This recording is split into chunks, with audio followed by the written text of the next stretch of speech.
मी सयाजी सरांसोबत पहिल्यांदा काम केलं आणि मी त्यांचं काम लहानपणापासून बघितलं आणि मी खूप मोठा फॅन आहे. शूल असो किंवा मी इव्हन सखाराम बाइंडरचे YouTubeवरती अख्खं नाटक बघितलंय. त्यामुळे माझी खूप जास्त गोची-वेची कारण रोहित आणि त्यांनी खूप काम केलं एकत्र. नाटकं केली आहेत, सिनेमे केलेत. त्यामुळे त्याला सवय आहे त्याची. मला अजिबातच नव्हती. त्यामुळे त्याच्या प्रत्येक ॲडलिबवरती माझं यायचंच. खूप अनेक रिटेक झालेत त्यामुळे माझे. अभिनय आम्ही जेव्हा सीन बद्दल डिस्कस करायचो किंवा तो अभिनयचं एक एक क्वालिटी मला खूप आवडली ती म्हणजे तो त्याच्या कॅरेक्टर पुरतं किंवा त्या पर्टिक्युलर सीन पुरता तो कधीच नाही विचार करत. तो ओव्हरऑल प्रोडक्ट बद्दल कायम विचार करतो. फिरायचो इकडे तिकडे मुंबईमध्ये तर मला काही इंटरेस्टिंग जर कोणी माणूस दिसला, कोणी जर मला इंटरेस्टिंग कॅरेक्टर दिसलं तर मी माझी एक वही होती त्यात मी लिहून काढायचो की आज मला हा माणूस दिसला, त्याचे हे मॅनरिझम्स होते, तो असा बोलत होता, असा चालत होता. असे त्यांच्याकडे असंख्य कॅरेक्टर्स एका वहीत लिहून काढलेले आहेत. नाटकाची सुरुवातपासून शेवटपर्यंत मी टोटली आहे त्याच्यामध्ये. अजिबात बाहेर जात नाही. सो तिथे कुठेतरी घाबरलो होतो मी. But I was still all is well करत होतो. त्यामुळे ते ऑल इज वेल इतकं झालं की तो पहिला प्रयोग मला आठवतच नाही अजिबात. आणि अभिनय सरांचा एक वेगळा मोठा फॅन फॉलोअर आहे. म्हणजे रस्त्यावरती मुलींना रडताना पाहिलं ते समोर दिसल्यानंतर. म्हणजे seriously no, I am very serious. पुण्यामध्ये आम्ही एका दागिन्याच्या दुकानाच्या बाहेरच शूट करत होतो ओके. आणि त्या मुली आल्यानंतर त्या रडल्या समोर. म्हणजे मायकल जॅक्सन नंतर मी एकच म्हणजे तर मी शिफ्ट झाले आणि दुसऱ्या आठवड्यात मला कळलं की माझी सिरियल स्टार्ट होते जी मडला असणार आहे आणि भर पावसाळ्यात. तर मला असं वाटतं रोज सेटवर जाताना मी जॉब करत जायचं ऑल इज वेलचा की मला वेळेत पोचव देवा. मी तर कधी कधी याला लक्षा मामांचेही डायलॉग ऐकून हसवायचो रिहर्सल मध्ये. माझ्या नक्षत्रामध्ये we don't need jokes to be funny. कळतंय मला, तुम्ही डेमो दाखवताय, तुम्ही हसताय मस्त, पण हे छान वाईब आहे, तुम्ही दोघे एकत्र छान वाईब. बापरे, ही चावी दिली आहे त्यांना, आता ते काय थांबणार ना दोघी. मंडळी नमस्कार, मी प्रेरणा. तुम्ही बघताय सकाळ प्रीमियर. मराठीत विविध जॉनरचे विविध विषयांचे चित्रपट येत असतात आणि एका चित्रपटाने सगळ्यांचं लक्ष वेधून घेतलंय कारण कॉमेडी जॉनर आहे आणि त्याच्या टीजरमध्ये उत्कंठा वाढवलेली आहे. ऑल इज वेल या चित्रपटाविषयी मी बोलते आणि या चित्रपटाची जी टीम आहे ती आपल्या सोबत आहे. खूप खूप स्वागत आहे तुमचं सकाळ प्रीमियर मध्ये. कसे आहात आणि कशा पद्धतीने सुरू आहे प्रमोशन? अभिनय, तुझ्यापासून सुरुवात करते आणि काय फीडबॅक्स मिळाले ते सगळं टीजर वगैरे बघितल्यानंतर तुला? खूप छान फीडबॅक्स आहेत लोकांचे आणि लोक खूप एन्जॉय करतायत टीजर जेन्युअनली. कारण अतिशय एंटरटेनिंग पद्धतीने तो कापला गेलेला आहे आणि सिनेमाही तितकाच एंटरटेनिंग आहे. तितकीच धमाल केली आहे आम्ही आणि तुम्हाला अजून असे छानसे वन लाईनर्स, खूप छानसे सिच्युएशन्स, खूप असं काय काय बघायला मिळणार आहे. आमची गोची कशी होती, त्या गोचीतून आम्ही बाहेर कशी येतो, हे खूप गमतीदारपणे दाखवलं गेले. तर त्यामुळे मजा येईल लोकांना बघताना खूप. रोहित, तुला काय फीडबॅक मिळतात? सेम हा म्हणाला जसं की बऱ्याच दिवसानंतर काहीतरी फॅमिली एंटरटेनर बघायला मिळेल अशी अपेक्षा सगळे व्यक्त करतायत टीजर बघून. आणि जसं अमर अकबर अँथनी ही आमच्या 3 कॅरेक्टर्सची नावं आहेत, अभिनय, मी आणि प्रियदर्शन जाधव. तर त्याचं पण बऱ्याच जणांना हे वाटतं की अरे नावं तिघांची अमर अकबर अँथनी आणि काहीतरी 3 जण एकत्र येऊन काहीतरी धमाल करतायत. तर फीडबॅक खूपच पॉझिटिव्ह आहे. टीजर बघून सगळ्यांची एक्साइटमेंट खूप वाढलेली आहे कारण का आपण टीजर मध्ये बघितलेत जे काही शॉर्ट्स बघतोय आपण, त्याच्याने लोकांना एक्साइटमेंट आहे की आता ट्रेलर मध्ये काय आणि मग फिल्म मध्ये काय. सो मला माझ्या फ्रेंड्स, रिलेटिव्ह सगळ्यांकडनं खूपच पॉझिटिव्ह आणि असा खूप छान रिस्पॉन्स मिळालाय. सो एक्साइटमेंट तर वाढलेली आहे डेफिनेटली.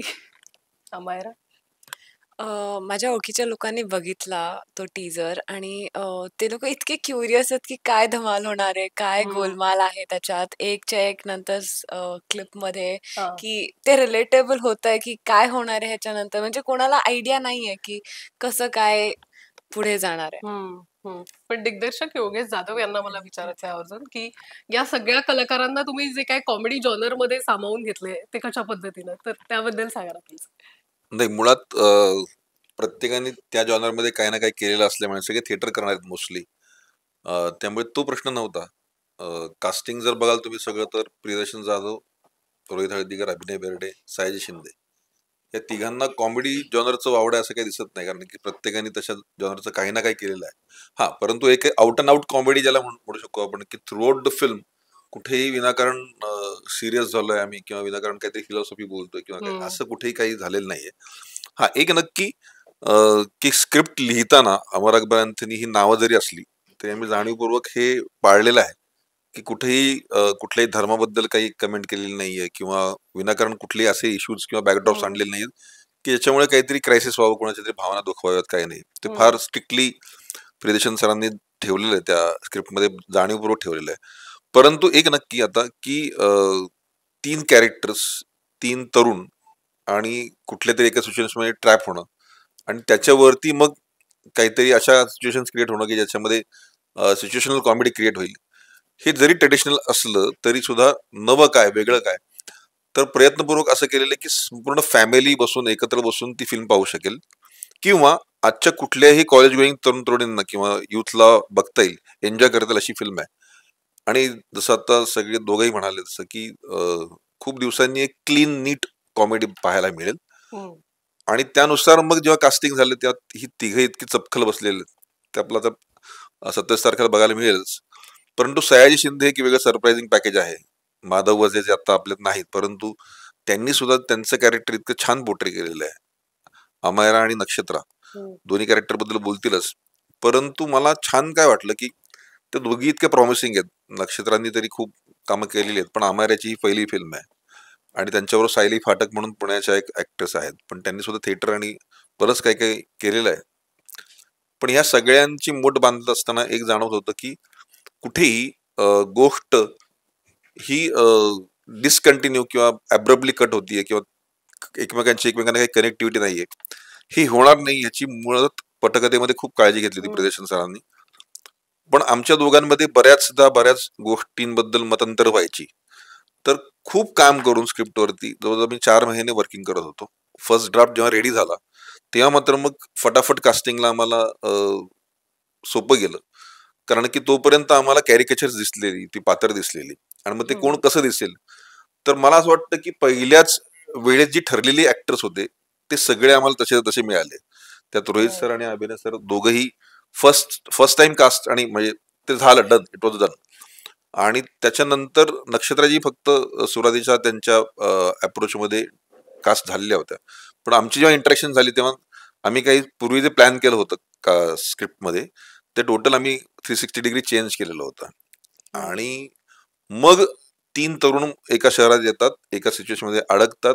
मग एक डॉन आप्पा नावाचा, जो फारच वेगळ्या पद्धतीनं बोलतो, त्याची लिंग्विस्टिक फार वेगळी आहे, शुद्ध मराठी बोलणारा सयाजी हम्म, शिंदे, असा जेव्हा समोर येतो हम्म, तेव्हा सिच्युएशनल कॉमेडी करता करता एक फायनल स्टेटमेंट असं आहे की जरी सगळ्यांची काही ना काही प्रॉब्लेमॅटिक सिच्युएशन जरी असली तरी कुठल्या तरी एक चांगल्या कॉजसाठी, म्हणजे माधव सारख्या एका वयस्क गृहस्थासाठी हे सगळे मिळून काय करतात, त्या अप्पानाच्या डॉन समोर कसे उभे राहतात, दिसत बनलंय. तर पण हम्म. फार छान जमून आली. Let us C.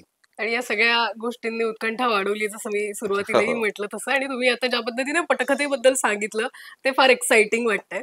पण अर्थात जे महत्वाची पात्र अमर अकबर अँथनी, हे तुम्ही तिघं, आज प्रियदर्शन नाही आपल्यासोबत इथे, शूट करत असेल तर अर्थात, पण तिघं तुम्ही एकत्र काम करणं कशा पद्धतीनं राहिलंय? कारण मला वाटतं की प्रियदर्शन असेल सेटवर तर ती कल्ला होणारच आहे, पण ते गिव्ह अँड टेक असेल, ती एनर्जी शेअर करणं, ते कॅरेक्टर शेअर करणं तिघांचं एकमेकांत, तर सो आमची तिघांची ओळख एकमेकांसोबत खूप आधीपासून आहे. म्हणजे माझी रोहितची वेगळी ओळख आहे, माझी दर्शन दादाची खूप वेगळी ओळख आहे. सो आमच्या तिघांचं तसं मला काही अजिबात दडपण नव्हतं त्या दोघांसोबत काम करताना.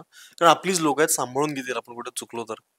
आणि मुळात कुठलाही विनोदी सिनेमा करताना, कुठलीही विनोदी भूमिका करताना तुमच्या आजूबाजूचे सहकलाकार तितकेच भक्कम आणि तुम्हाला साथ देणारे असतील तर ते सीन्स खूप छान प्रकारे रंगतात. हम्म, सो आमचे सीन्स पण त्याचमुळे आम्ही जी एकमेकांना साथ दिली आहे त्याच्यामुळे खूप चांगल्या प्रकारे रंगले. right. त्याचबरोबर आमच्या जोडीला नक्षत्रा, अमायरा आणि सायली असल्यामुळे ते अजून छान खुलून दिसलंय सगळंच.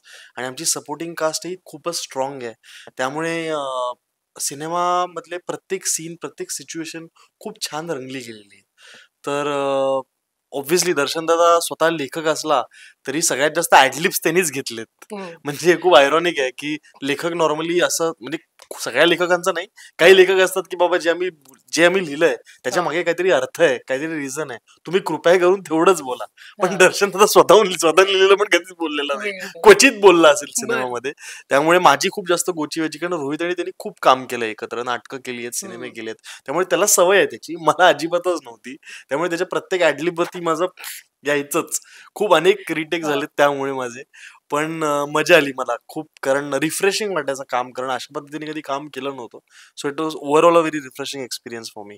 रोहित नाही म्हणजे काय, एका सिरियस सिच्युएशन मध्ये काही हेल्पलेस माणसं जेव्हा ट्रॅप होतात तेव्हा त्यात कॉमेडी घडते. जी कॉमेडी केली जात नाही ती सिच्युएशनमुळे आणि त्या माणसांच्या एक हेल्पलेस नेचरमधून ती कॉमेडी घडते. तर असंच या फिल्ममध्ये आहे की सिच्युएशन अशी आहे की बाबा आता काय होणार आणि ह्या मग यातून मार्ग कसा काढायचा, ह्यातून उडणारी जी त्रेधातिरपीठ आहे त्यातून घडलेली ही कॉमेडी आहे. आणि प्रियदर्शन दादाने संवाद लिहिलेत यातले. तर रिहर्सलमध्ये आम्ही काहीतरी मग इम्प्रोवाइज करायचो, मग टेकमध्ये काहीतरी उत्स्फूर्तपणे काहीतरी बोललं जायचं. पण या सगळ्यावर हे मात्र होतं की आपण जरी हे उत्स्फूर्तपणे काही आलं तरी त्यावर रिॲक्ट करणारे प्रत्येक ऍक्टर होते, की असं नाही करू हे काय, नाही कटकट हे का बोलला, असं असं म्हणजे फार आपल्या खरं तर मराठीमध्ये फार तसं होत नाही. त्यामुळे ते रिॲक्ट करणारे जर ऍक्टर असतील समोर, कारण कॉमेडीमध्ये ऍक्शन इतकीच महत्वाची रिॲक्शन असते असं माझं नेहमीच म्हणणं आहे. तर तितके स्ट्रॉंगली रिॲक्ट करणारे ऍक्टर असतील तर मग कॉमेडीला काहीच प्रॉब्लेम येत नाही, ती अशी स्मूथ सरकून जाते पुढे. नक्कीच.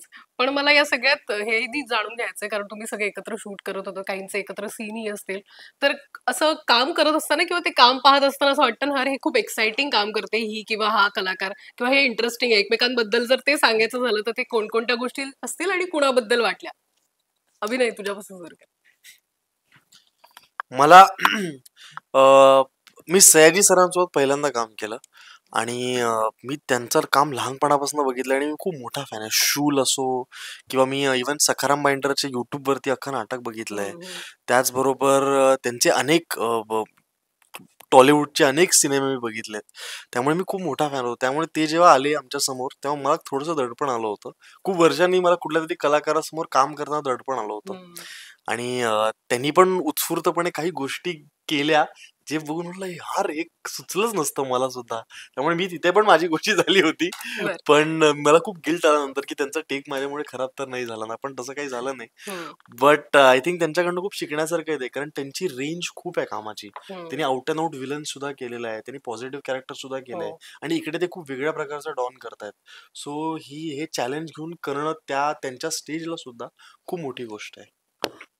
तुला कोणाबद्दल वाटलं रोहित? नाही म्हणजे सगळ्यांपासूनच काही ना काहीतरी घेण्यासारखं आहे. म्हणजे अभिनय आम्ही जेव्हा सीन बद्दल डिस्कस करायचो किंवा तो अभिनयचं एक क्वालिटी मला खूप आवडली, ती म्हणजे तो त्याच्या कॅरेक्टर पुरतं किंवा त्या पर्टिक्युलर सीन पुरता तो कधीच नाही विचार करत. तो ओव्हरऑल प्रोडक्ट बद्दल कायम विचार करतो. पूर्ण सिनेमाचा तो खूप चांगला विचार करतो. अरे मग नाही या फ्लो मध्ये आपण जायला पाहिजे, कारण फिल्म या फ्लोला जाते, आपण थोडे इकडे जातोय की काय असं मला वाटतंय, आपण फ्लो मध्ये जातो. हा ओव्हरऑल प्रोडक्टचा विचार करतो, हा गुण दिसला.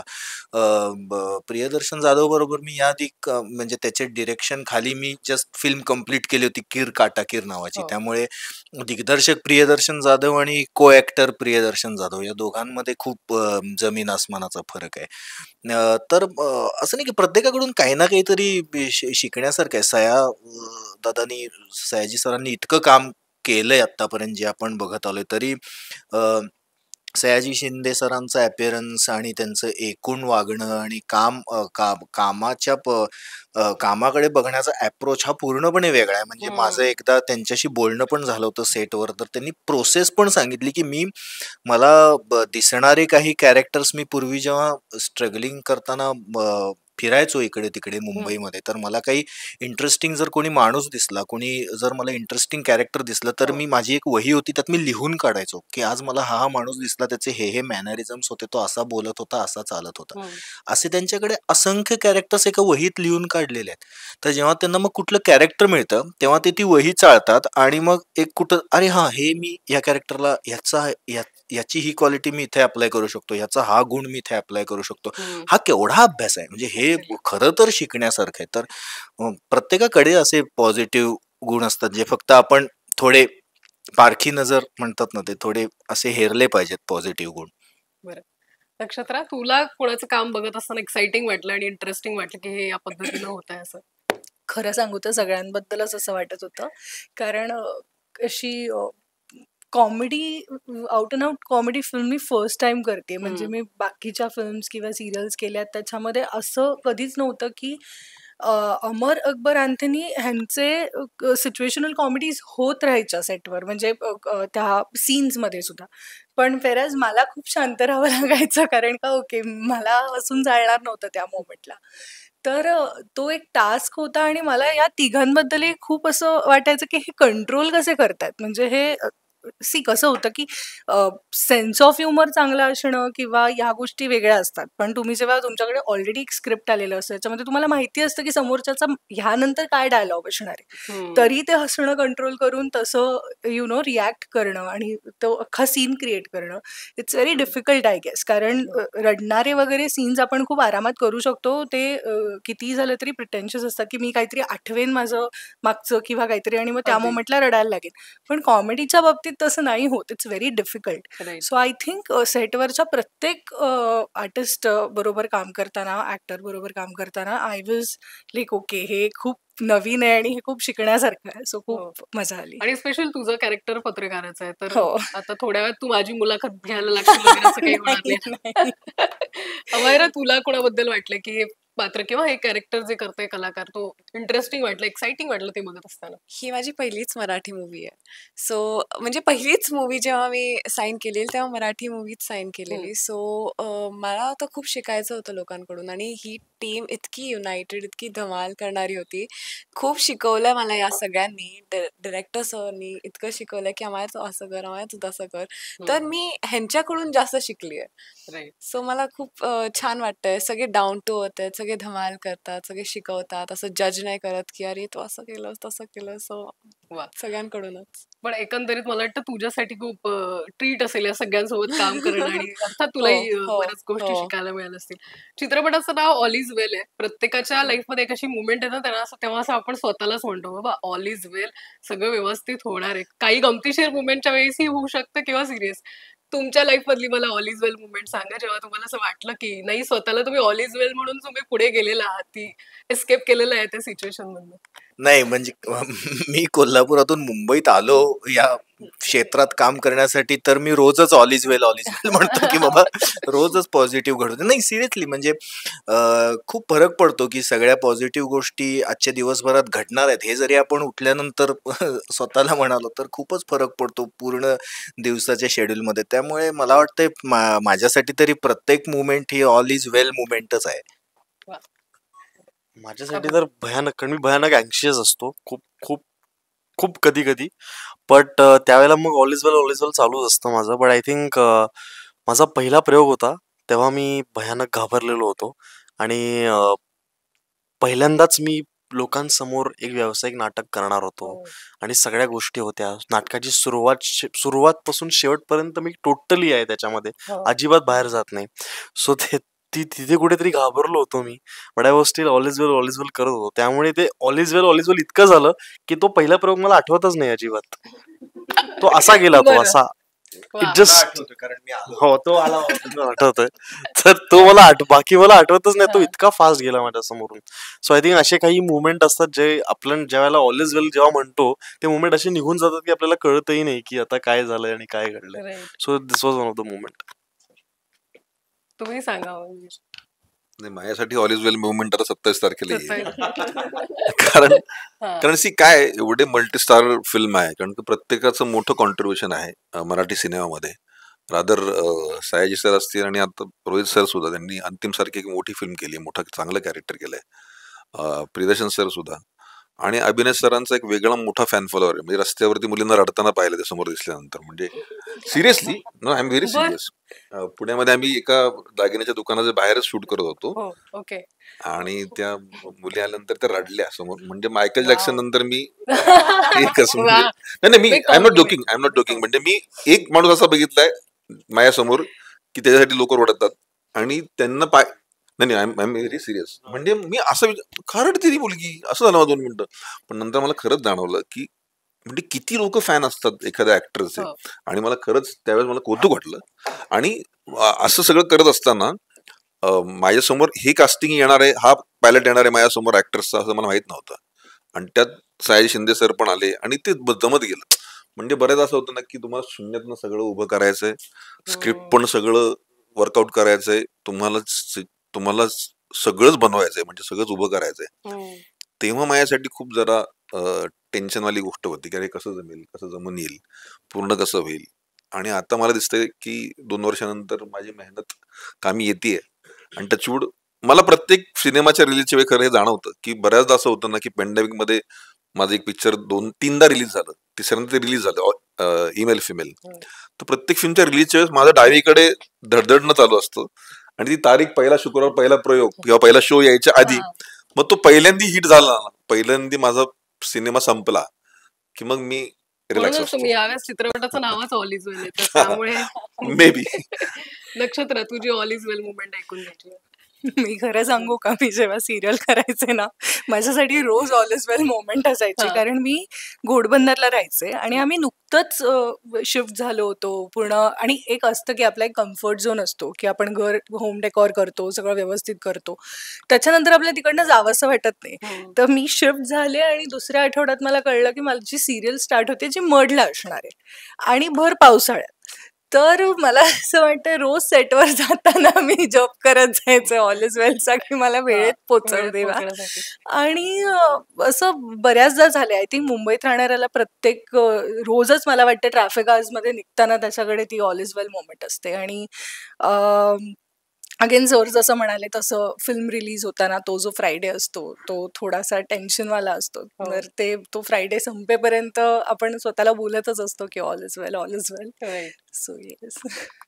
अमायरा माझा ऑल इज वेल मोमेंट तेव्हा होता जेव्हा मी लॉ करत होते आणि मला लॉ नंतर ऍक्टिंग मध्ये जायचं होतं. बर सो तो जो मधला पिरियड होता वेन आय डिडंट नो की कोणाला भेटायचंय, कसं स्टार्ट करायचंय, हम्म. कुठे ऑडिशन द्यायला जायचंय. That moment was all is well. हा very scared. And this moment प्रमोशनचं I am so nervous these days की हा this is my first promotion, कसं प्रेझेंट करायचंय, how do I have to be like. Hmm. So या पण या सगळ्यामध्ये तुला सगळ्यात जास्त कम्फर्ट कोण फील करवतं? सेटवर असेल, सगळे प्रमोशन मध्ये ऍक्च्युली असेल? सगळेच आहेत, but nowadays I am more closer to Nakshatra. Okay दिसतंय दिसतंय मला ते ज्या पद्धतीने तुम्ही बसले त्याच्यावर तुमचा कम्फर्ट झोन मला लगेच कळाला. हा we are modak modak buddy buddies. काय हे मोदक बडी? ओ आता हे बापरे हे काय नवीन ऐकते मी मोदक बडीचं काय प्लीज मला सांगा नक्षत्र. आम्ही okay we love eating food हा आणि आम्हाला मोदक खूप आवडतो. हा, मला सांगितलं असतं तर मी आज लगेच तुमचं कॉम्पिटिशन करवलं आम्ही असतं ऍक्च्युली लगेच. कॉम्पिटिशन केली होती. हा हो वाव म्हणजे पुढंच सेगमेंट करायला पाहिजे होतं तुमच्या दोघींसोबत. We don't mind. पण मला आणखीन गोष्टी तुमच्या कॅरेक्टर्स बद्दल आणखीन जाणून घ्यायचं. तर रोहित आणि अभिनय तुमच्या कॅरेक्टर बद्दल सांगा ना मला जरा. सो माझी यात भूमिका अमरची आहे. हम्म. अमर हा ऍक्च्युली आर्किटेक्ट आहे, पण तो मुंबईत आर्किटेक्ट होण्यासाठी नाही तर तो प्रेमासाठी आलाय, जिथे थोडी त्याची फसवणूक होते आणि तो परत निघायला जातो तोपर्यंत तो परत प्रेमात पडतो.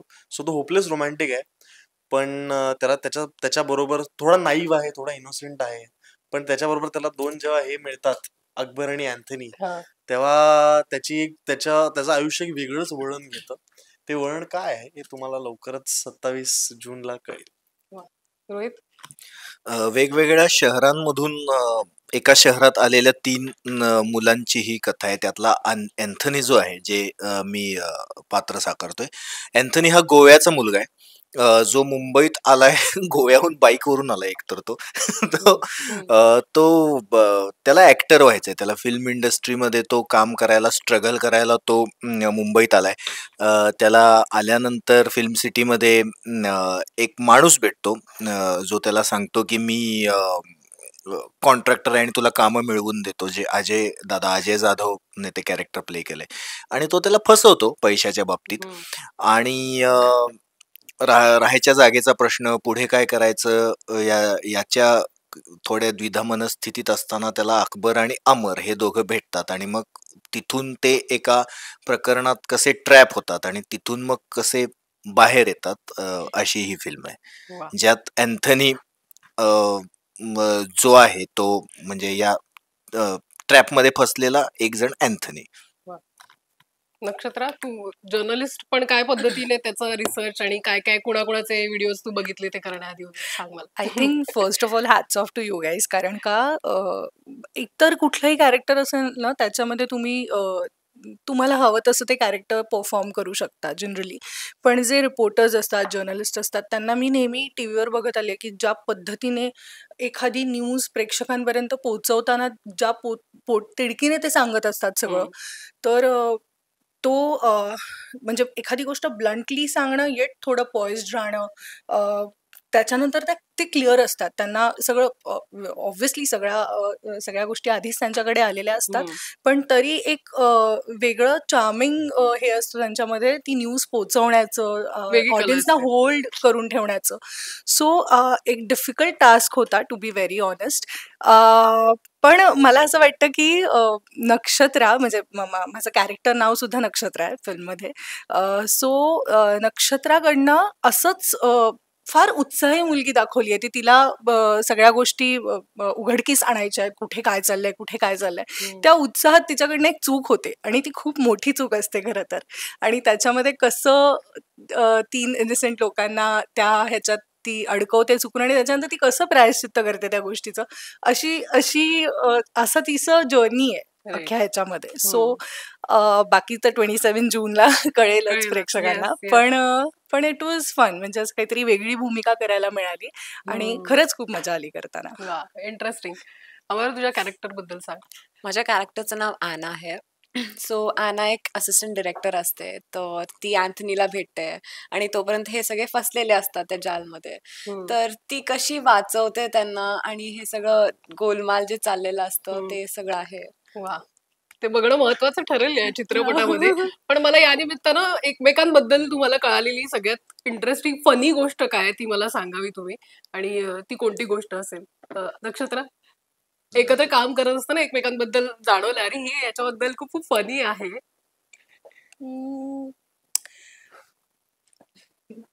एकमेकांकडे बघून आता फनी असं मला असं वाटतं सगळेच जण खूप फनी आहेत. सेन्स ऑफ ह्युमर खूप कमाल आहे सगळ्यांचा. माझे अभिनय बरोबर खूप सीन्स होते. सो फर्स्ट डे जेव्हा मी शूट करत होते त्याच्याबरोबर, तेव्हा असं मला वाटलेलं की फनी असं नाही म्हणता येणार. त्याच्यामध्ये तो खूप sarcastically but in a very nice way तो त्याचं काय काय चालू असतं.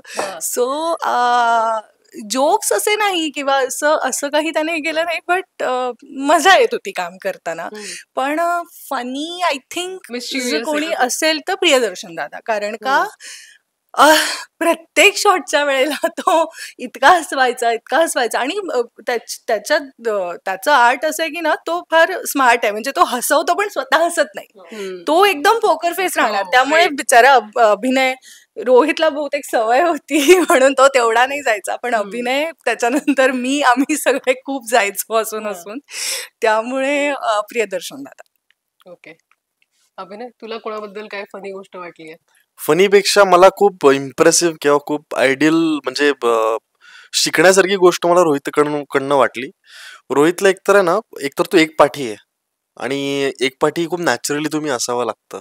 आणि त्याचबरोबर त्यांनी एखाद्या सिनेमात एखादी गोष्ट बघितली की ती लगेच त्याच्या डोक्यात फीड होऊन जाते. तो सिनेमाचा डायलॉग टू डायलॉग त्याला पाठ असतो आणि त्यामुळे ती इतकं ब्रिलियंट ऑब्झर्वेशन, त्याचं खूप ब्रिलियंट ऑब्झर्वेशन आहे. ते ऑब्झर्वेशन कुठल्याही ऍक्टरसाठी खूप नेसेसरी असतं.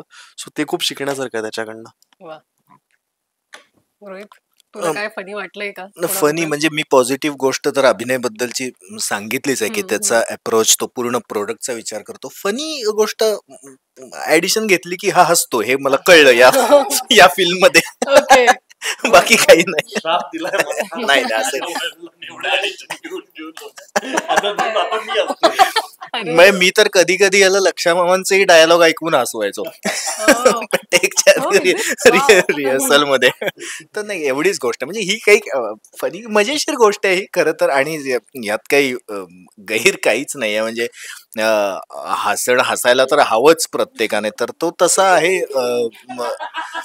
निखळ, म्हणजे विनाकारण हसणं नसावं, त्याला मग वेड लागले असंही म्हणू शकतो आपण, पण हा बापरे. हसतो त्याला कारण असतं काहीतरी. म्हणजे तसा तो आहेच निखळ आणि एक मोकळ्या स्वभावाचा असल्यामुळे ते साहजिक आहे.